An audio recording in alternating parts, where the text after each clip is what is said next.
After an undefeated regular season and dominating the Sun Belt this year, the Arkansas State Red Wolves now play their first ever college football playoff game today.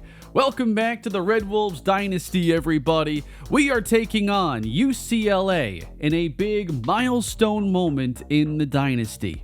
At 13-0, we have been invited to the college football playoff as the Group of 5 representative.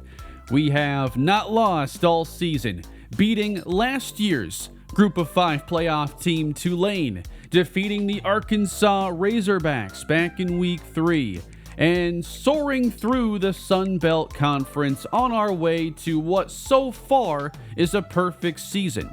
But can we really compete on this stage? Do we have what it takes to go toe-to-toe with UCLA? We're going to find out, and there is a lot I like about this team, and I'm excited to see a lot of areas go up against the Bruins today. Looking at the defensive front seven, can Samu Tamanu Pepe help slow down the Bruins' run game? Can Charlie Collins, our best pass rusher, make an impact on the quarterback?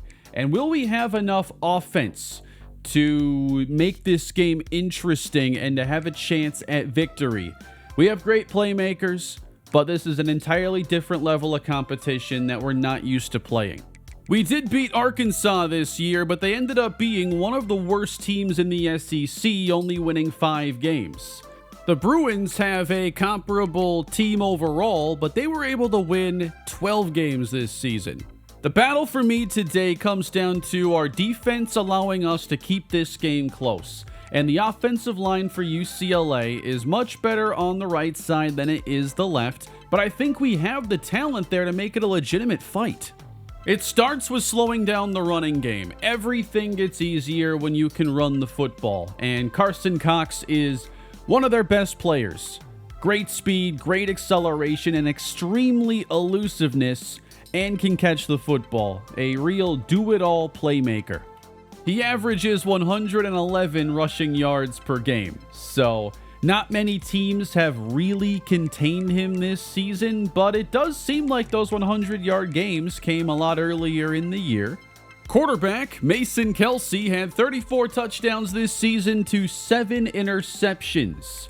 And his leading receiver is Mikey Matthews, but they spread the football around a lot, especially scoring touchdowns with a lot of different players.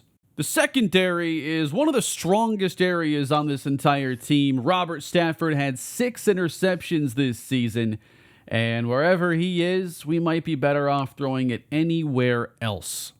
Now, as I get into their depth chart, they must have a bunch of good players at right tackle because now it looks much stronger, where Teague Anderson is going to play at left tackle. 97 strength is scary, and his pass protection is really good outside of the pass block finesse. Then they have a backup right guard or a different guard that plays at left. So Julian Armella is an 87 overall. Yeah, this offensive line could be one of the biggest issues for us, but our D-line is as strong as it gets in the Group of 5, and we're going to try to unleash them today.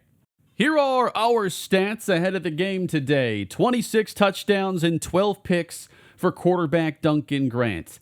How effective will this passing game really be against the Bruins?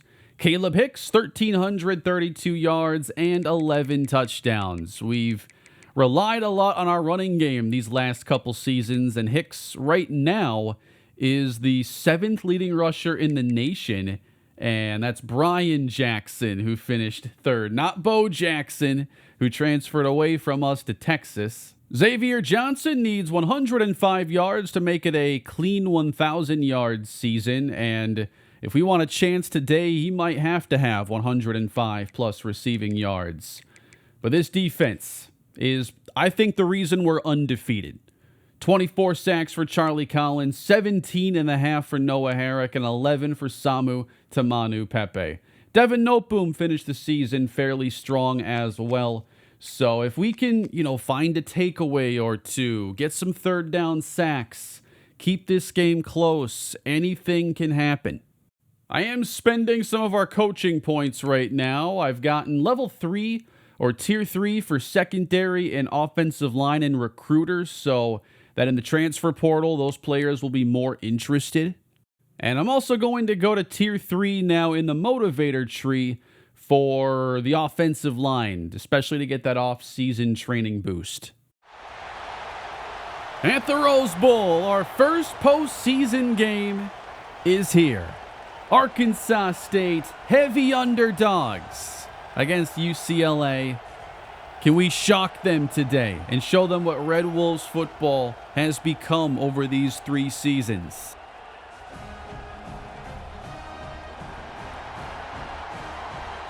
It's been a great year, everybody. Thank you for all the support here in the Dynasty during Season 3.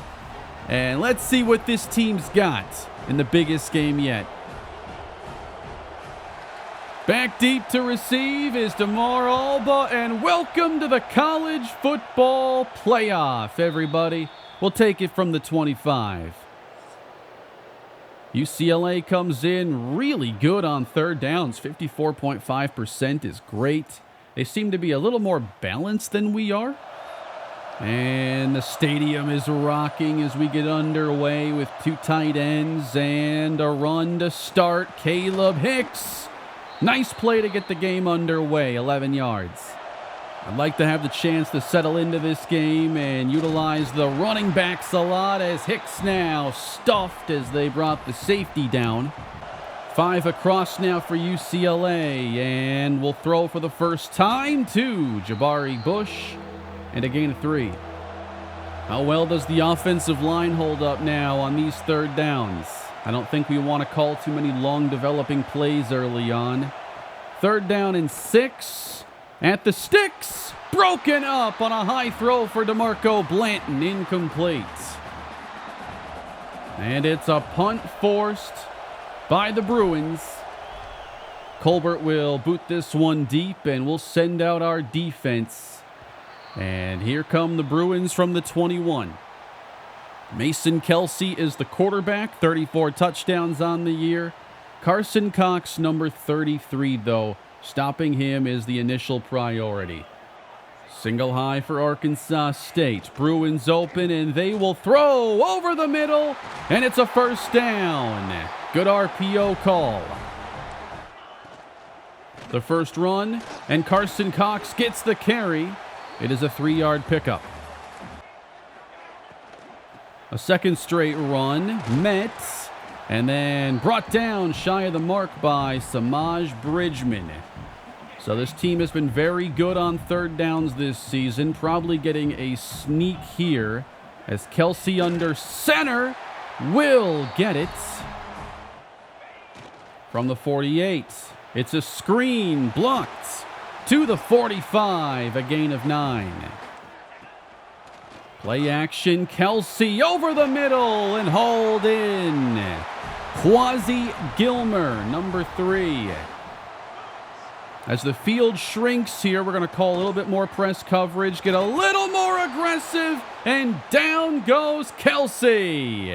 Tamanu Pepe here. He's going to eventually split this double team and get the hit on Kelsey. Collins shows up as well.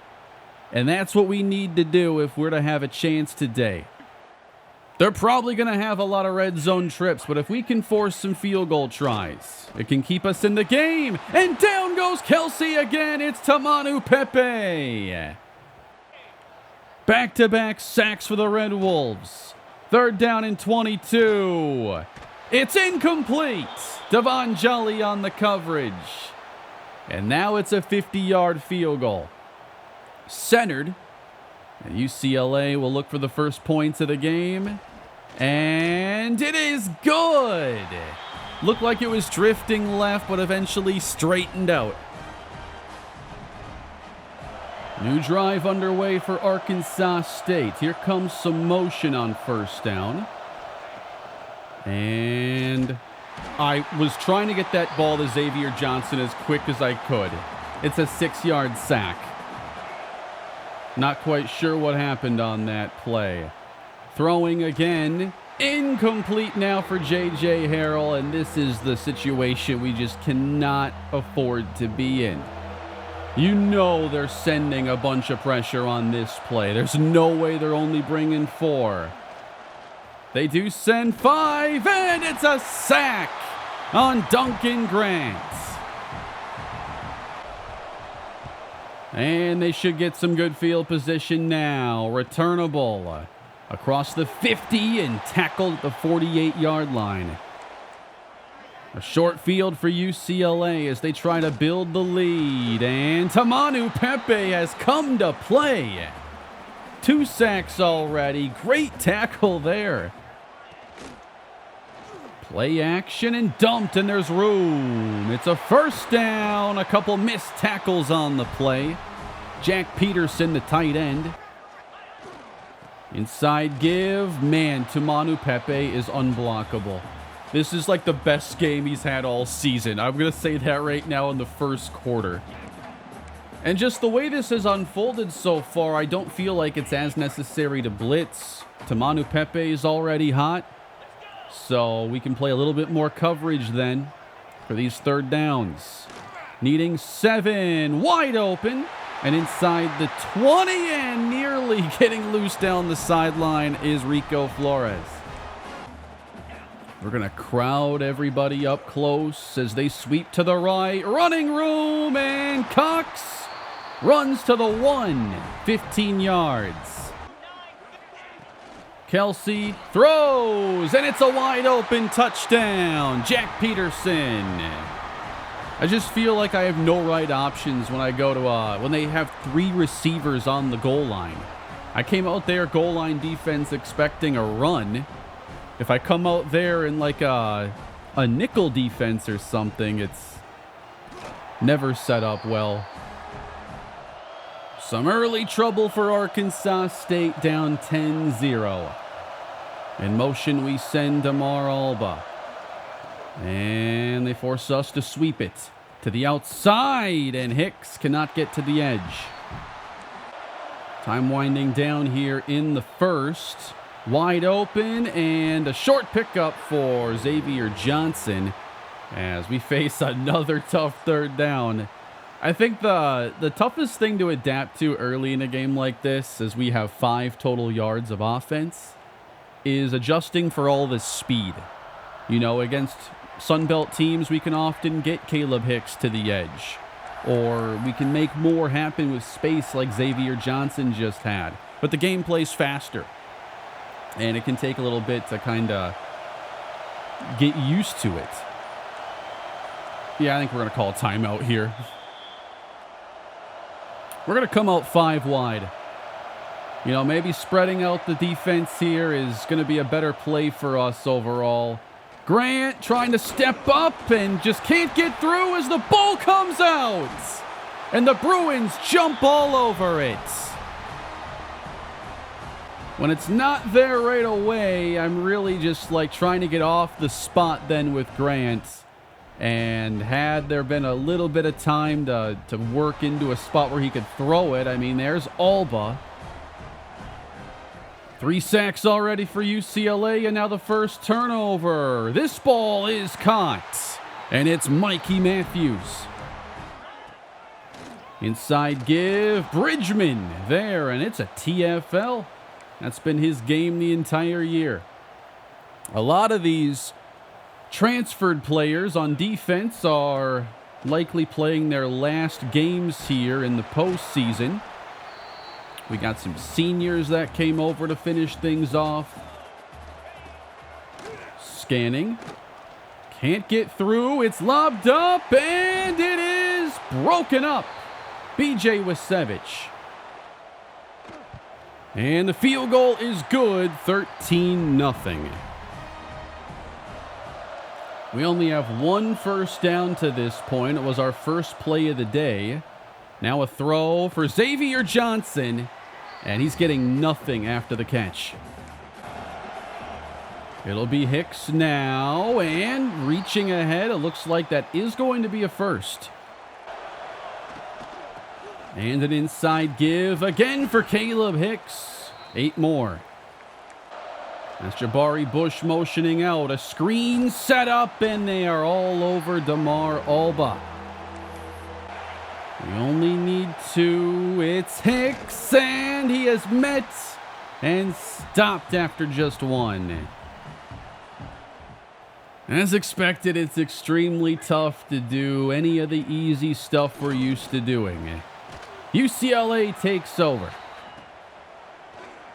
Not pushing the pocket nearly as much. Here is a contested pass broken up by Bridgman. Blitzing on 3rd down, and short of the sticks, it's DeCambra on the tackle. We have a stop. Caleb Hicks, he's one of those seniors who, whenever this playoff run ends, his college career will be over. Pass is picked. Trying to run that tight end pop pass. Come on.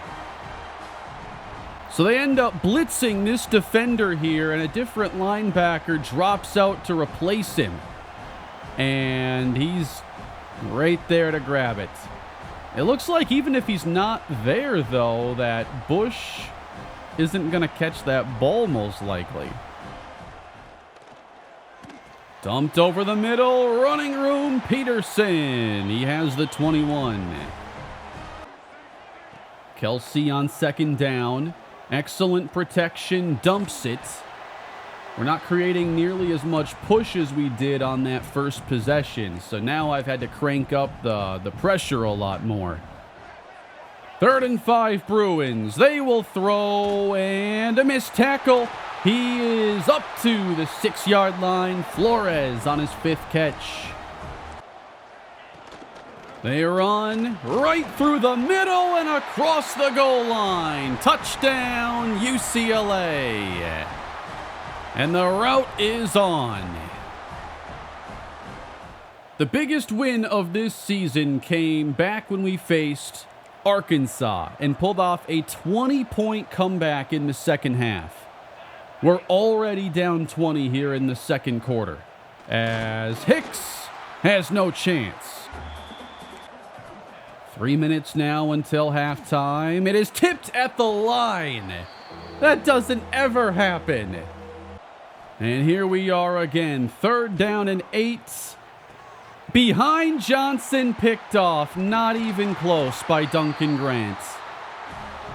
Our 3rd turnover. It is just not even close. You got to avoid 22 here, but he's shallow, like you should be able to get the ball to him. UCLA football again, it's 3rd down and 8. They spread the field here, and the blitz nearly got home, and the pass is thrown away. 13 passing yards for Duncan Grant. I think there have been more yards on the interception returns than us catching a few passes. The field goal try is good, and now we trail by 23. How do we settle Grant into this game? 2 interceptions now, a lost fumble. Not really the time to try running the ball a lot here, given it's a 2-minute drill. Gotta try getting some easier completions strung together and just move the sticks. Damar Alba can't hold on, and that is incomplete. They bring 4, pass, caught. And it's Xavier Johnson on the comeback as we sprint up to the line. Biggest pass of the day there for Duncan Grant. We'll take that.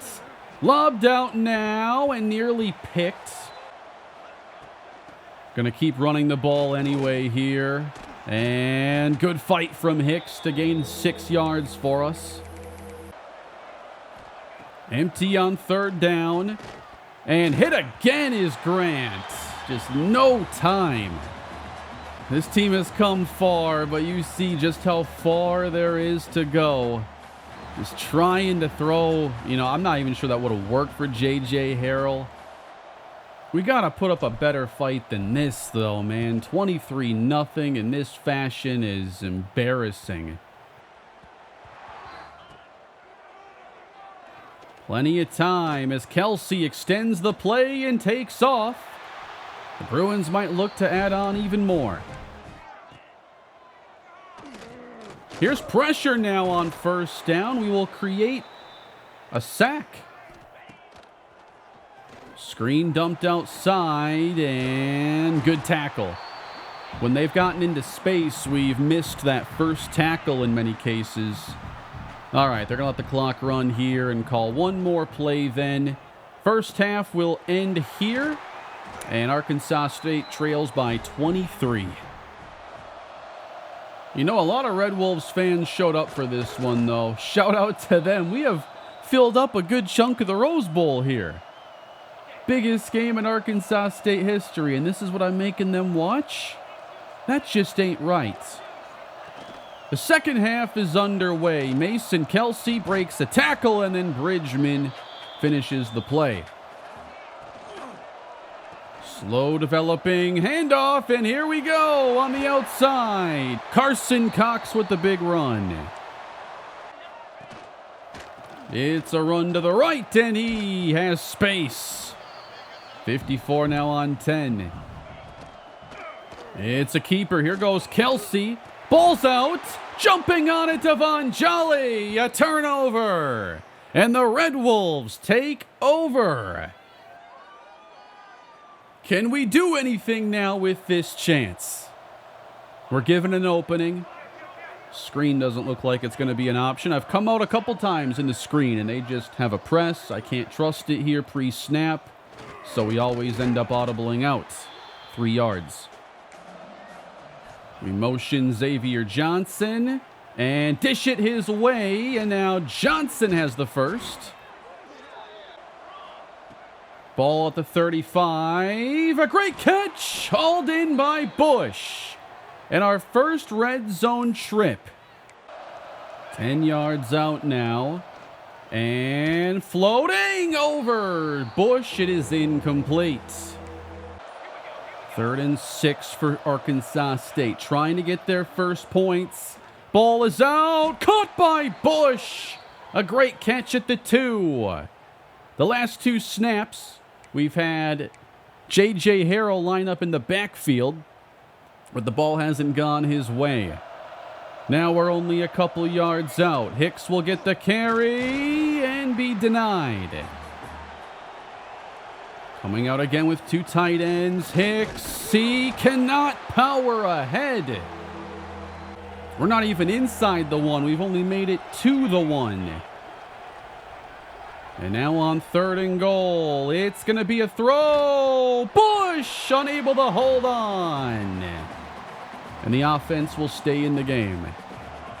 3 receivers in. Damar Alba, he's wide to the right.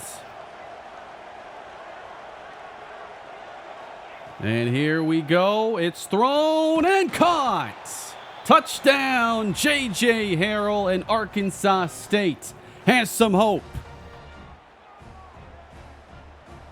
And we will now go for 2. Going to throw again. It's a little bit too contested. Incomplete for J.J. Harrell. 23-6. As we capitalize on the turnover, finally get on the board. And a lot of our success there came with throwing the ball. But can the defense now just, I think the goal the rest of the way is just limit the touchdowns. If they get 3s, you know, we'll live with that to a point. Kelsey at the 15, they'll run it. Bridgman's there, and so is Wasevich. A great locker room speech at the half by Reggie Carter. And now a run. This is trouble, but Bridgman saves what could have been an even greater play. They spread the defense now for Mason Kelsey. He pumps and throws wide open. This is trouble to Canberra. He can finally get the angle at the 17. Flying across there. That was a great play. And UCLA is in the red zone again.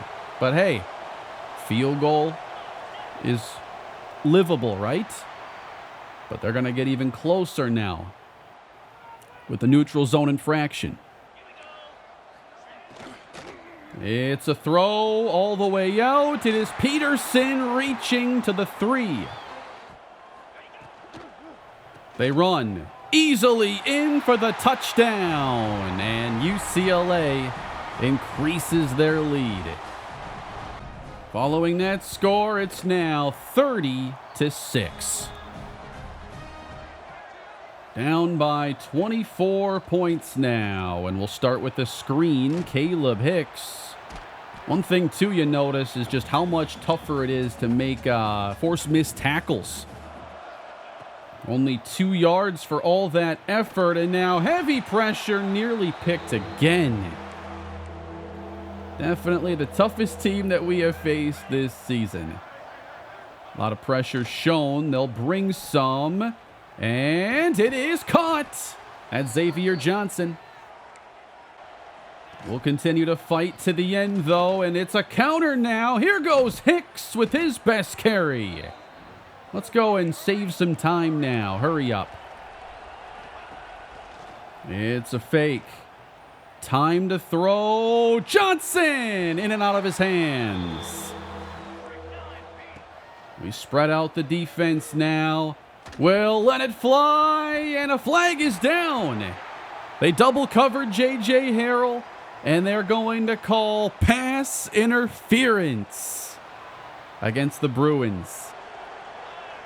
So a fresh set of downs now at the 24. J.J. Harrell on the catch after lining up in the backfield.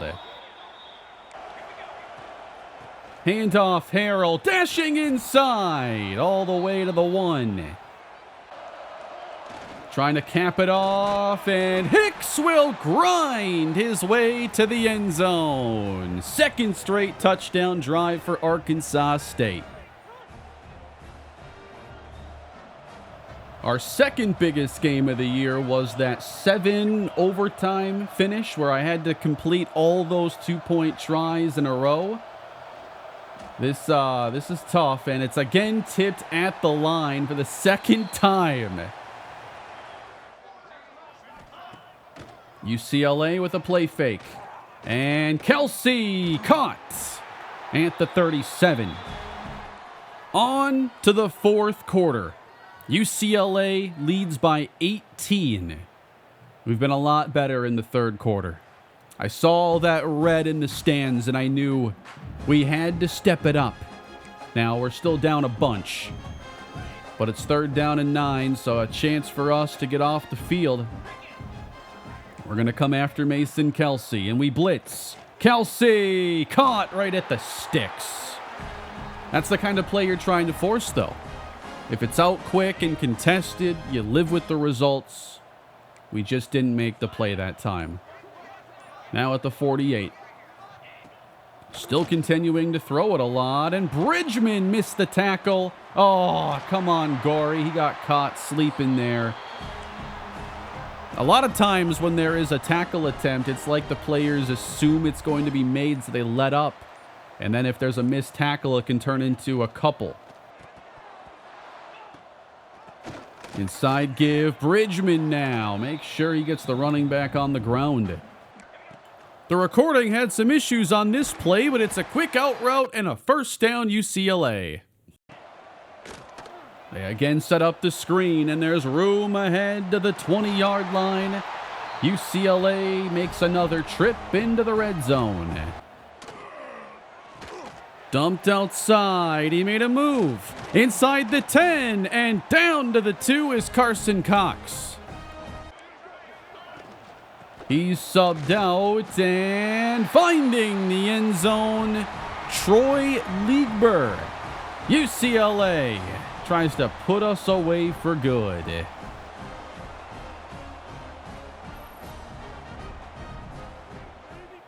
And it appears our time with this year's team could be coming to an end.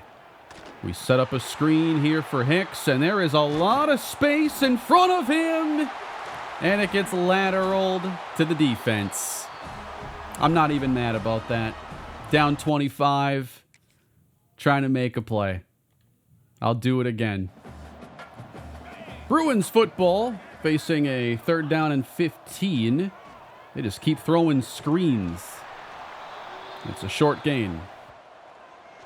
The field goal try. Up and good. Now 40-12. Here's a deep ball now from Grant. He lets it fly for Xavier Johnson and almost had him. Nowhere to go that time. 4 sacks for UCLA. And it's 3rd and long. Oh, he jumped that, man. That was bad. Should have been picked, intended for Ofisa Orlando, as I have worked some of the other backups in. Hey, we're going to get off the field, actually. We forced a 3-and-out. Right around 4 minutes to go in the game today. Oh, boy, another hit. That was tough right there. I was watching Stephen Harris, and I was just kind of in awe there for a moment because he was getting pressed and just, he could not get off this jam. He gets pressed here from the outside and just cannot get into the play for us. Over the middle, incomplete. Turnover on downs. UCLA ball, and that's going to be an easy run ahead to the 2. Inside give, and this time it will get the touchdown as UCLA. That's the 3rd touchdown for Carson Cox. This is about what I had expected, but it's also how I expected, like, the Arkansas game to go. So winning 13 in a row, you just not quite sure how it's going to look. Neil Kennedy is going to come in to close this one out then, as we're going to be saying goodbye to some awesome players. This is DeMar Alba, who is just wrapping up a true freshman season that's been very strong. I think we still have an extremely bright future, but we have to talk about, what is the future of this series in terms of, are we going to stay in the Sun Belt with the way things are looking? And I have some thoughts on that we can talk about here when the game is all wrapped up.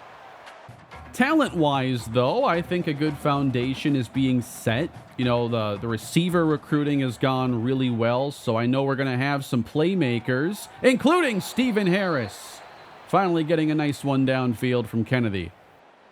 I've tried to be better about recruiting and keeping in mind the deal breakers that will hopefully, lead to less players leaving. But also, this was a 13-0 season. So many things went right. I'm hoping that less core players end up choosing to leave. I don't want this to just be, how good can I patch together things using the portal every season. But it hasn't been that difficult to get really good players through the portal, which is a big reason why the Sun Belt has gotten a lot easier in a very short amount of time. Kennedy for Alba. Nice catch. Because the other teams in the conference are not recruiting at the same level in the transfer portal. We'll run this one with Hawkins now. He's also a senior. It'll be his final game of action.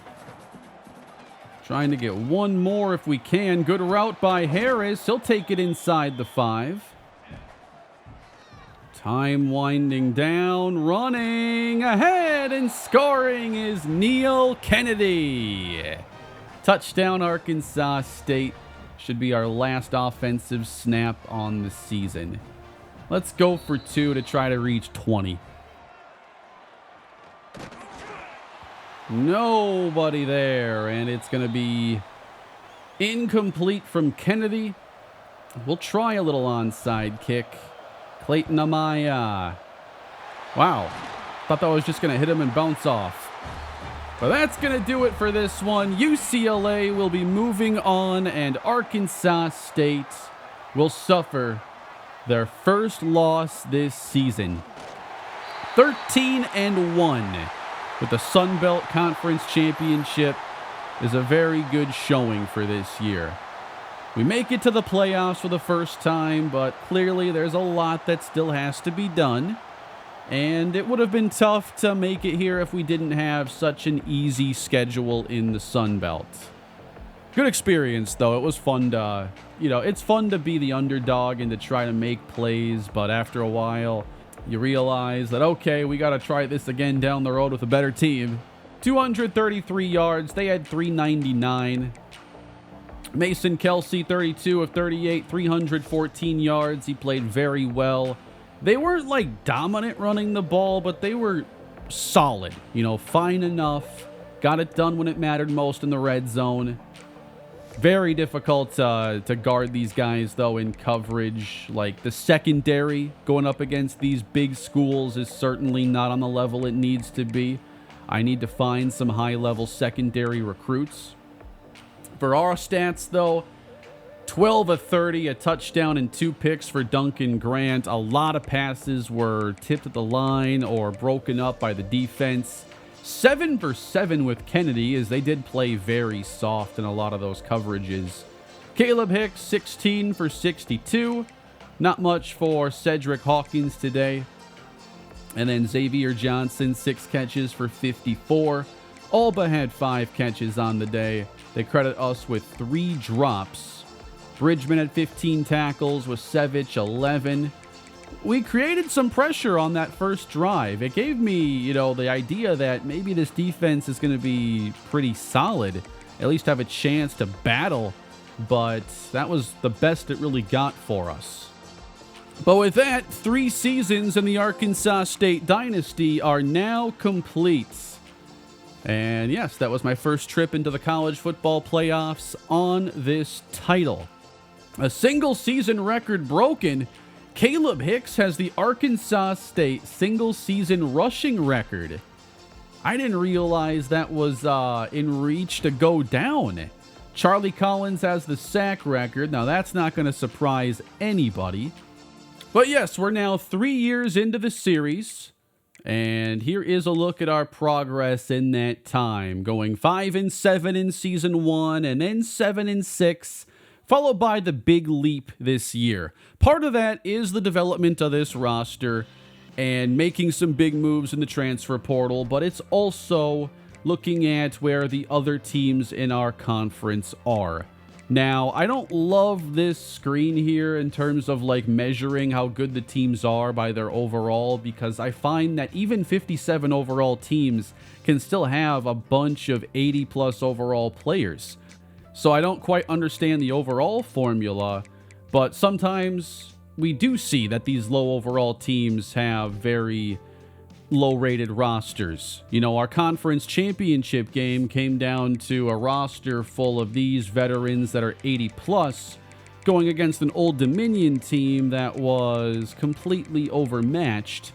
And, they kept it close for a little bit. We end up winning big in the end.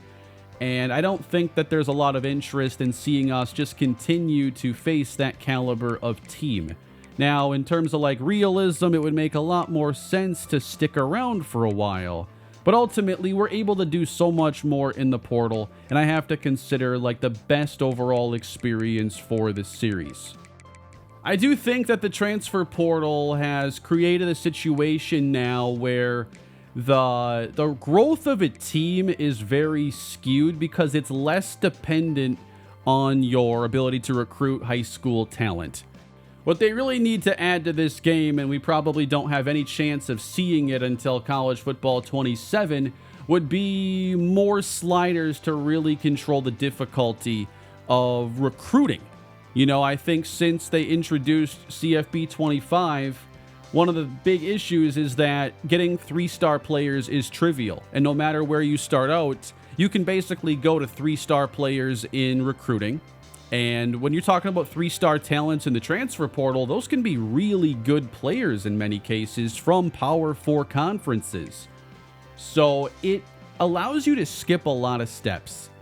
And like a true progression curve from the bottom honestly doesn't exist unless you're using house rules that keep you from easily passing up teams in like the Sun Belt or the MAC, for instance. Louisiana is one of the better Sun Belt teams. They only had a few players above an 80 this season, and Louisiana Tech only had a couple. So I know next year I want to be playing a much more difficult schedule.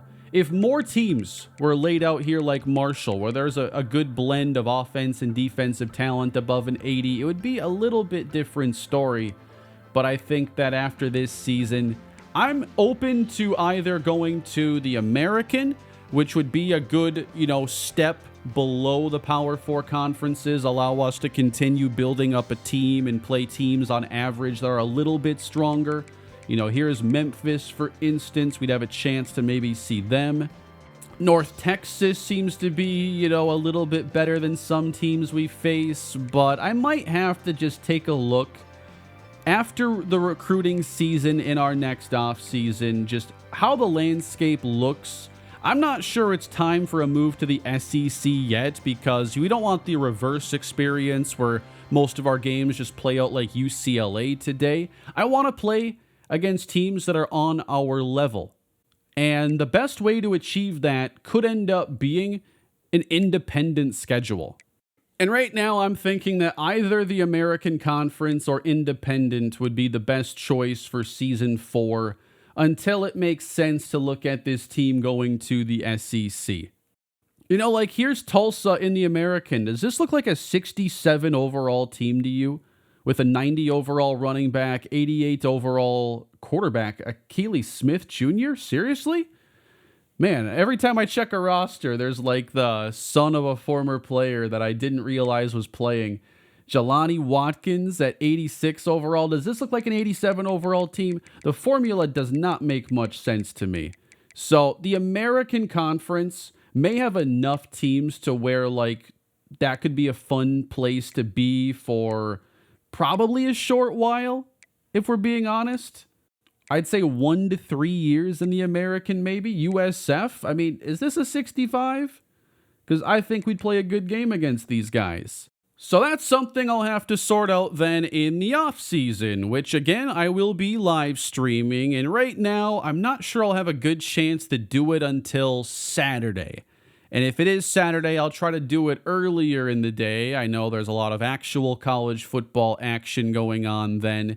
But Saturday is when I used to do these live streams primarily. And I feel like I haven't done a Saturday off season in quite some time. Here is a final count on the stats then for this season. Duncan Grant, 27 touchdowns, 14 interceptions. That's a few more picks than I've had in a lot of these recent seasons. Hopefully can get it down next year. And then Caleb Hicks, just under 1,400 rushing yards on the season, 12 touchdowns. He is graduating now along with Cedric Hawkins. So the running back room is going to be very different in season 4. Xavier Johnson had 949 yards and 10 touchdowns. Now, we don't meet his deal breaker currently for pro potential. Will he choose to leave and force us to find a new number 1 receiver? Should he do that, I have a pretty good feeling that after an off season of development, and usually that freshman to sophomore leap is pretty good for a lot of these prospects, DeMar Alba could become that guy, and I would be just fine with that, especially with the other 4-star receivers. If Stephen Harris returns, it's always a question. Playing style for him was not quite met. We have another freshman 4-star receiver incoming, and the portal has given us options. J.J. Harrell, though, conference prestige is a deal breaker. Consider that when it comes to the Sun Belt and how that's hurting us for a very common deal breaker. We could lose a player like JJ who did attempt to leave last year. Jabari Bush should come back for a senior season. He was definitely solid for us this year.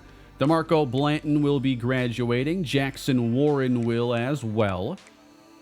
Eric Coakley Hall, the fullback. Drew Nicholson.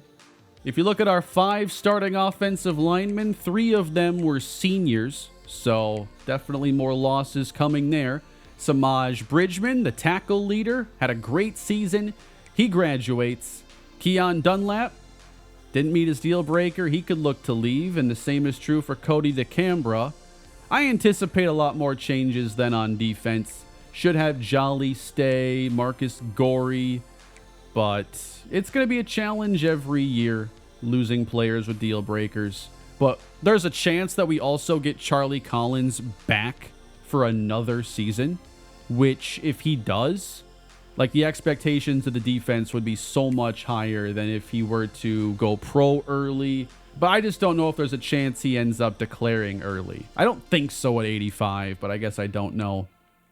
Samu Tamanu Pepe, he graduates, and I'll be looking to replace him. But Noah Herrick, there's a good chance of him sticking around. Caleb Hicks has broken the single-season rushing record for Arkansas State. I love seeing us being able to set new records here in the series. The receiving yard record is one I'd like to eventually have a chance to go after, but that's going to take a really strong season. I do think if we can keep some players around for a few years that we could eventually break the J.D. McKissick receiving yard record. I'd also like to take down the quarterback record. I mean, you know what I want this offseason, right? Because we're going to go and try to get a big-time quarterback this year in Gerald Ogletree. The deal breaker just hasn't ended up working out. We're hoping to get him here regardless, along with Picasso Rosado. I don't know about Daniel Bauman. I think when we sim ahead one more week, he's ultimately going to choose Pitt. So we have some challenges to figure out then in the offseason. Who's going to be on our team? Where are we going to play? What does Season 4 look like? Hard to say right now. For anybody wondering about sliders, I've enjoyed these last two games, and they've been on the same set. We'll see if there's an update that comes out anytime soon. If there is, I'll have to get back in and see if anything needs to be adjusted ahead of next year. After a couple months, the updates tend to be a little bit less frequent, so I don't know if we're due for one anytime soon. But that, everybody, was a great and successful year in the Arkansas State Red Wolves dynasty. Year 4 is going to be an interesting one, and we'll get to the offseason shortly and begin to see what the future of this series looks like. Who's the quarterback next year? What's our conference? Do we even keep, players like Xavier Johnson? All that will be answered beginning in the offseason, coming your way probably Saturday. I'll schedule it when I know for sure, but right now I think it's going to be late morning, probably on Saturday. So thank you all again for all your support here on the channels. I hope you all enjoyed the episode today and the season. Another one in the books. I'll catch you all in the next one.